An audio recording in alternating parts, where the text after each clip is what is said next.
Race fans, are you ready? It is time. Moxie Media Promotions coming to you live on Spreaker Radio from the AAMCO Total Car Care Studio. It is West Coast Wide Open coming at you right now.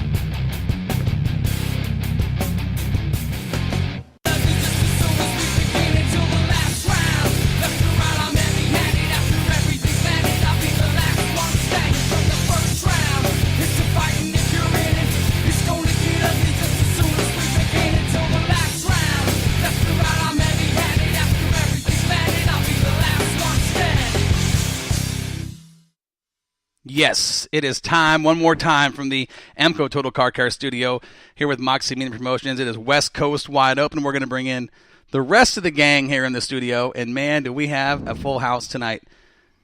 As usual, Alabama Ed, Mr. Ed Waldrop, our drone pilot, pit correspondent Gary Grip. Sandy will be here just a minute. And also joining us for the first time on West Coast Wide Open, our photographer that just came on with us, Nina Bobina. She hates it, but that's what we call her. She's actually the founder of One Love Photography. We've been talking about this. We got connected, and she went out and started a new LLC, which is Moxie Love Photography. We've seen a lot of photos online from Nina. Let's talk about it because I want to bring your camera up. So the first time we were up at Southern Oregon Speedway, right? We're unloading, we're doing our thing. And you guys were all there. You saw this. Yep. Okay. I'm not afraid of many things, but when someone hands me a camera that costs about the same as a Mercedes, I don't want to hold that. I pass that off to someone else, and don't do that to me again. I'll try my best not to. Have you seen this? Yeah, this camera is phenomenal. I'm pretty sure you could zoom in on a gnat's backside and see hairs. This at thing, 1,000 yards. Yes, this thing is. I mean, this is a sniper machine. It's brutal. Let's talk about this machine you've got because I mean, you've got some. This is an investment for you. Yeah, it's not the nicest one I would like to own, but yeah, it's a Nikon 750. Okay, with the DEFCON 2 nuclear yeah, chip. it's my Eagle Eye. Yeah. That's up. You got it. Everything's good? Sounds good? I think it sounds good. Yep. Okay. We got a lot to talk about tonight. Working on an exclusive. I can't break it yet, but I'm working on it. I'm trying to get it done on the show tonight. With schedules and everybody trying to coordinate, this is always a tough thing, especially being in the middle of the week when guys are trying to get stuff done. What just happened here was a moment of chaos as Nina shows up to feed the crew. I couldn't believe it. She comes in with a crock pot of pulled pork, Hawaiian king rolls. I mean, the whole deal with some sweet Baby Ray barbecue sauce. She put it on. It was good. I mean, we kind of went Moxie style tonight. It was still good as I was coming down the stairs. I know. I'm yelling down in the basement. Hey, 2 minutes. Guys are coming. No, I still got that last bite in, and I still got it some up there. Well, we might let you take a break during the show to go grab the rest of that, Ed. No, we'll have some ovaries after the show. Ed has been working his tail off. He got to the studio today at about 1 o'clock, and we've been in front of the computer with videos and chopping it up. We're going to get ready to release the first highlight video of the week, which is going to be Hornets, mini stocks, and dwarf cars.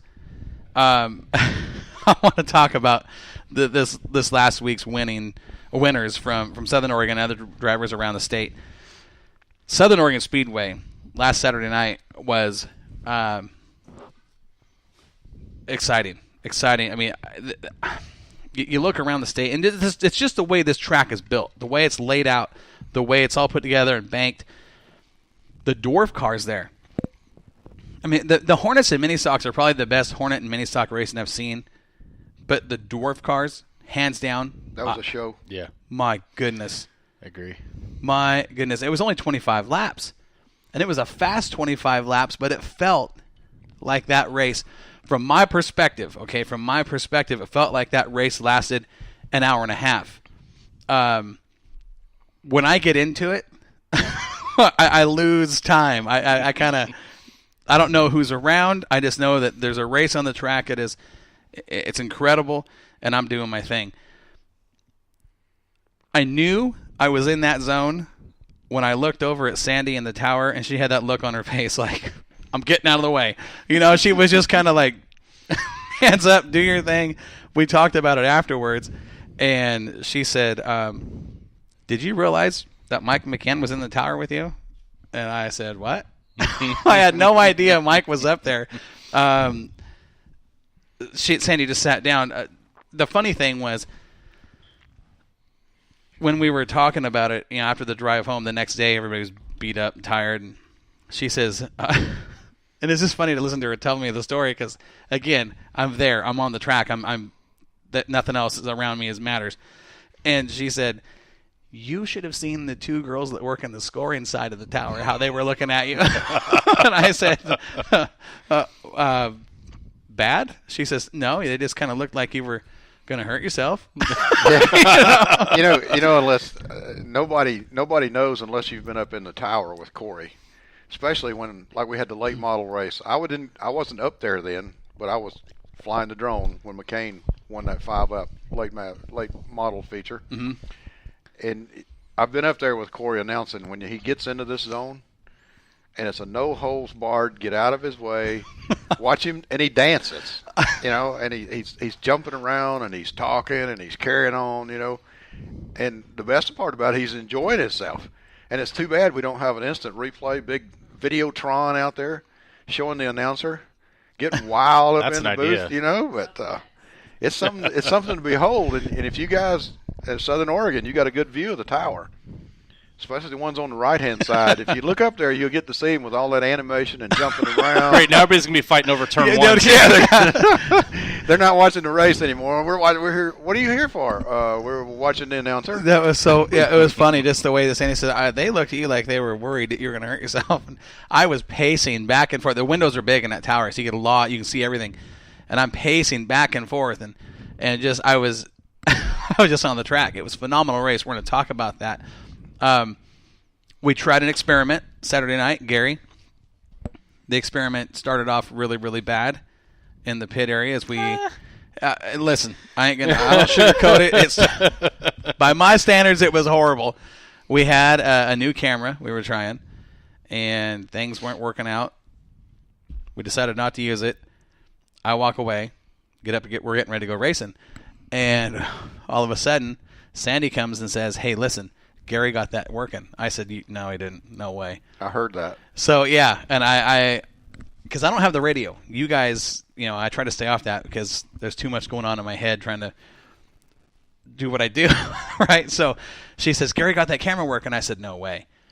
And then I saw on the feature, I saw the car pull out and it was lit up in the back, and yep.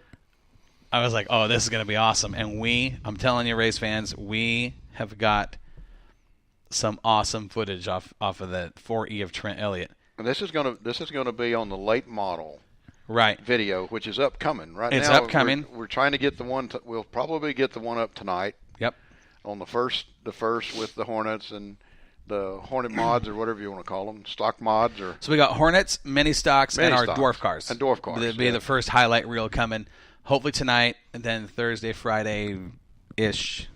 Before race day, we'll get the rest of the classes up. But it was about 3.5, 4 hours worth of work to get this video. I mean, you've got to take hours and hours of video and chop it up, and we condense it as far as I think we possibly could, Ed, to make it entertaining. Yep. And not too long. 7 minutes and 30 seconds.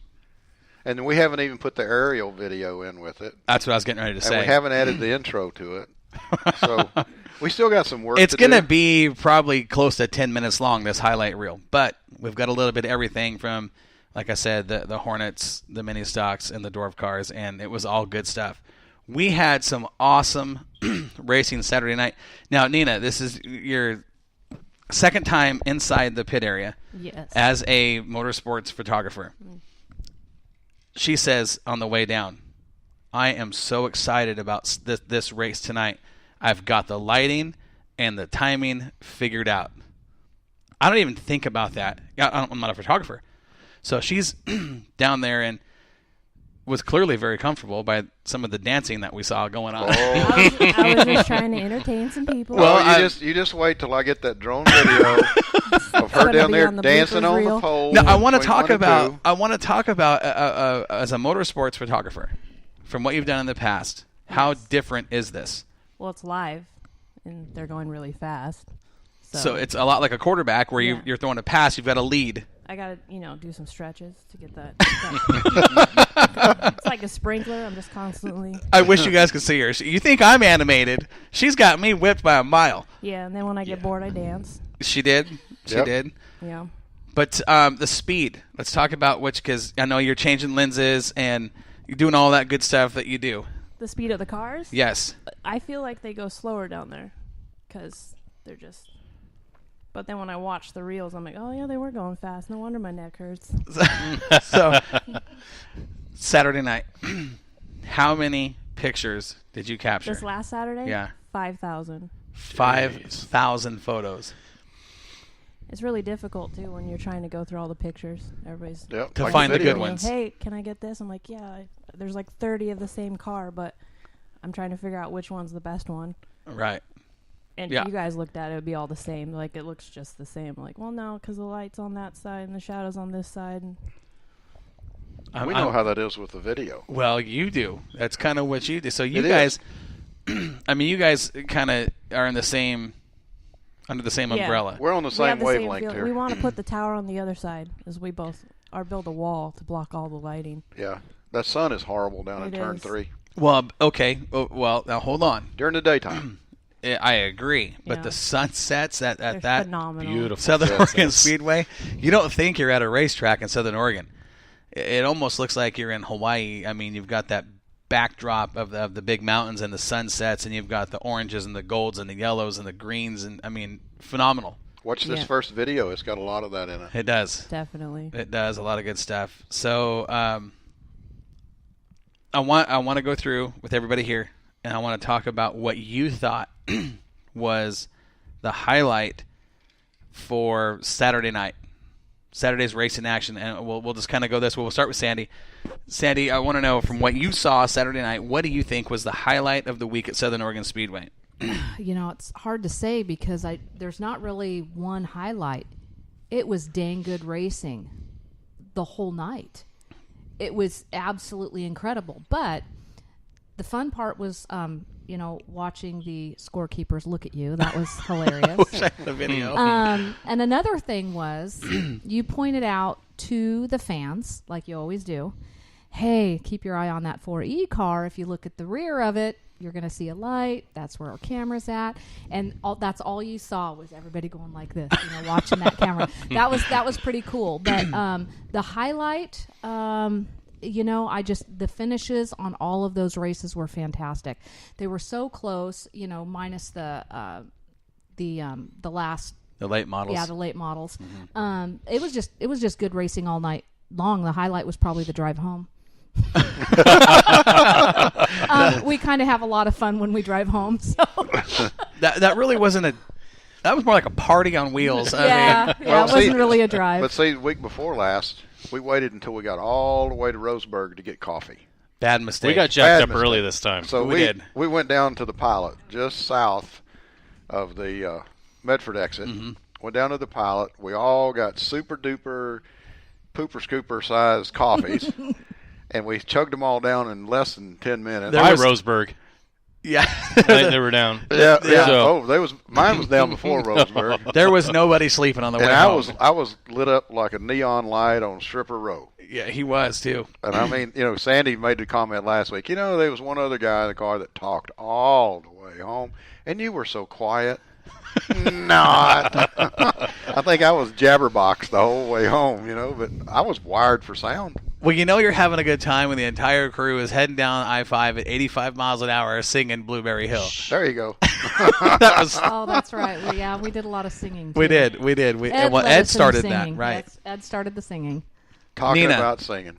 Highlight for you Saturday night. What was the highlight? Pretty much the last races, all of them. The features? I was getting excited like a school kid. Was it not? Oh I my- mean, come well, on, that's go. Yeah. the I was finishes. excited. Other than the late models, the finishes. You didn't know who was going to win at the stripe. It was fantastic. It was incredible. I mean, it was door to door, bumper to bumper. Keyhole to keyhole. There it is. I will have to say, watching you bounce around in that box